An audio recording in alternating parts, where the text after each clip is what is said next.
My name is Don MacKellar. I am the technical lead for the modeling simulation team at Wabtec, Locomotive Systems. We build simulators, hardware in loop, virtual simulators, and also smaller simulators. We do integration testing for locomotive and train control devices and companies and stuff like that. Prior to that, I was working for Concurrent and GE, and prior to that, Raytheon. So a lot of years under the belt. Yeah. So what was it that brought you to the Real-Time Summit this year? Opportunity. So the whole idea of coming to the summit was to bring my colleagues along so they get the face of understanding what we do is very similar to what other companies are doing, so we share the same experiences. And I think they're really getting off on that, and they're also finding a lot more with the FPGA, the new devices coming out, and finding how it fits back to us. So it's more of a team event for us to get reintroduced again, and it was an opportunity that we wanted to leverage. Fantastic. And for you, what was like one of the highlights of the week? For the week is being able to reconnect with some colleagues, but also to bring real problems and see us solve them as a team with Concurrent. So it took advantage of being able to talk to the engineers and get us, well into a cycle of not having to wait and figure out things on our own.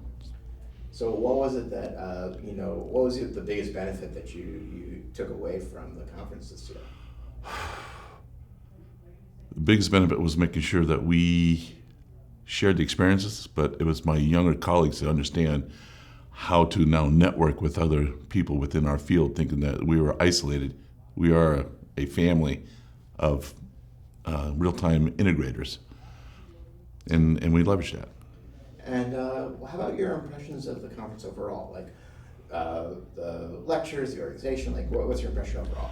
So it was nice to open up. I do have a suggestion, and I think for the next cycle you do this, is that the customers will actually come out with live problems that they had to solve. So we presented two problems that we used the tools to solve a known problem, and it was a ha-ha moment, and hopefully other people learned how we use the tools. So if other companies or other users would do the same thing, we would see how they approach a problem, how they solve the problem, and how they use the tools to reduce the cycle time of problem solving. So it was a key thing. Yeah. And so why would you recommend other people in your space to attend the Real-Time Summit in the future? Knowledge domain. Okay, so the more you spread your knowledge domain around, you don't get the tribal knowledge stuck in your company.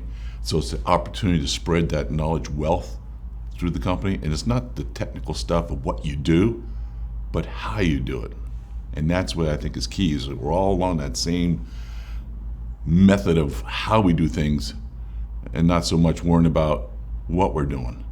And that's the IP that they want to keep away, but how we approach a problem is good engineering sense, and we're just reinforcing ourselves as a community versus just as a company. And so could you maybe, what was your big aha moment this conference?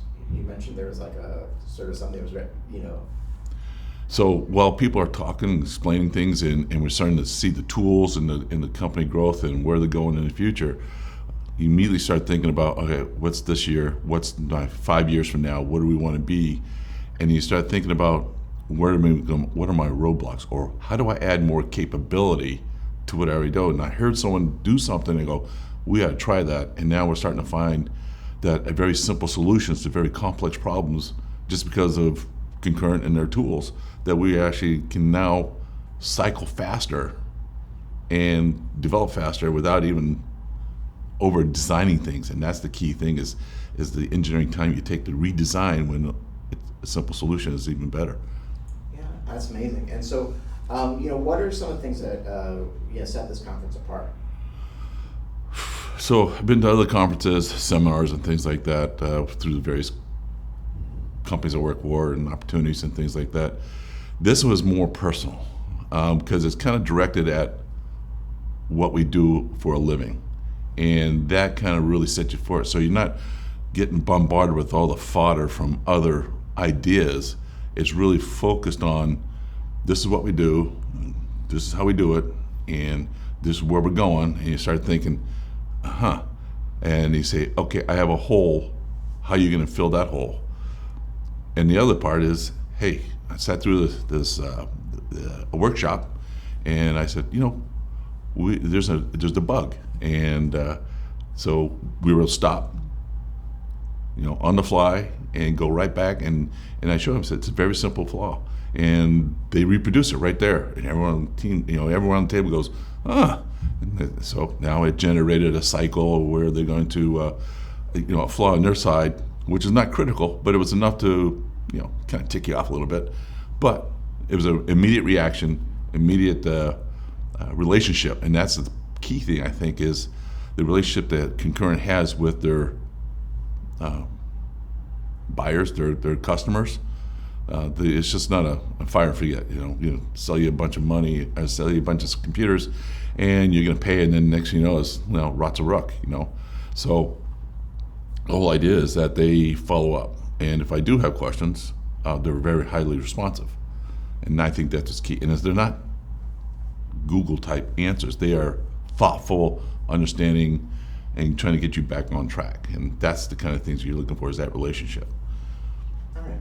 And then how has Concurrent's technologies helped you be more capable, or help you meet your goals? Okay, so everyone in the conference basically had different needs, but we have common touch points. So we know that their use of the computers, for instance, have a history.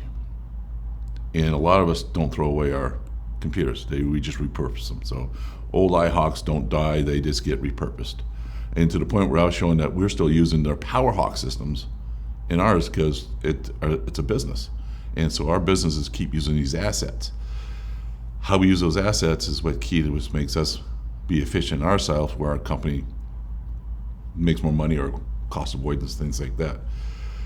The idea of all the I/O is now, it's not coming from all everyone else. It's the I/O is now coming from a single source, and now it's focused and it's meeting our needs. And then a reaction to those things by these engineers from Concurrent is always beyond what we're looking for.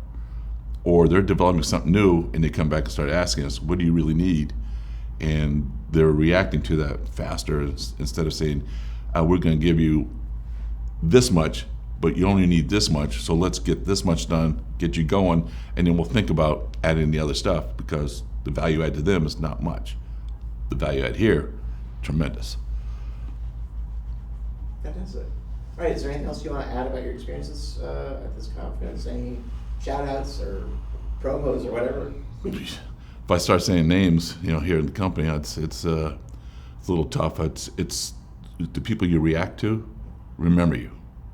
They finally put a name to a face, and it's not like, here's this guy coming again. They're more like saying, hey, what's new? What's going on? What other ideas you want? And you start spitballing ideas, and it's like throwing spaghetti in a wall. Every once in a while something sticks, and that's what you keep. So, you can talk about the new faces, like some people retired, so now other people are taking in roles. And I started looking for younger faces. What is this company doing? I mean, you have all this knowledge domain and wealth, and these guys are getting older like me, and they're really going to retire.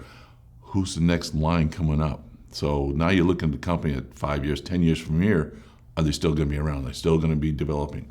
So their technology is going, but as a business model, is the company still moving forward?